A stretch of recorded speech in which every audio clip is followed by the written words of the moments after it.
বাংলাদেশি পর্যটক না আসায় কলকাতার মিনি বাংলাদেশ এলাকায় অনেক হোটেলে এখন তালা ঝুলছে। প্রায় 40% ছোট রেস্তোরাঁ বন্ধ হয়ে গেছে।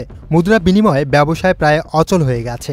স্থানীয় ব্যবসায়ীরা বলছেন, কোভিডের সময় বড় ক্ষতির পর নতুন করে বিনিয়োগ করে ব্যবসা ঘুরে দাঁড়ালেও ভিসা সংকট সব ভেঙে দিয়েছে। কেউ কেউ ঋণের বোঝা সামলাতে হিমশিম খাচ্ছে, অনেকে মানসিক চাপে অসুস্থ হয়ে পড়েছেন। ভারতীয় ভিসা বন্ধের কারণে কলকাতার মিনি বাংলাদেশ খ্যাত এলাকায় এমন বড় ধাক্কা লেগেছে। একসময় বাংলাদেশি পর্যটকদের ভিড়ে জমজমাট এই অঞ্চল এখন কার্যত পর্যটক শূন্য।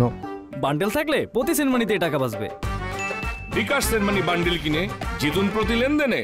হোটেল, রেস্তোরাঁ, ট্রাভেল এজেন্সি, মুদ্রা বিনিময় দোকান সবখানেই এখন যেন ক্রেতা শূন্যতা।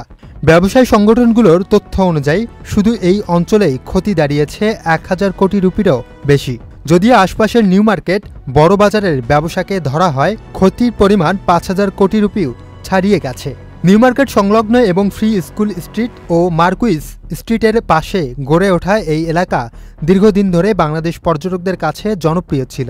সাশ্রয়ী হোটেল, চিকিৎসার সুযোগ, ওপার বাংলার খাবারের রেস্তোরাঁ সবকিছুই মিলে এটি ছিল পর্যটকদের জন্য অন্যতম কেন্দ্র। কিন্তু বাংলাদেশের রাজনৈতিক অস্থিরতার পর ভারত ভিসা বন্ধ করলে সেই ধারা প্রায় থেমে যায়। এতে করেই 1000 কোটি রুপি ক্ষতির মুখে পড়েছে স্থানীয় ব্যবসায়ীরা। Muin Tajdid, channel I.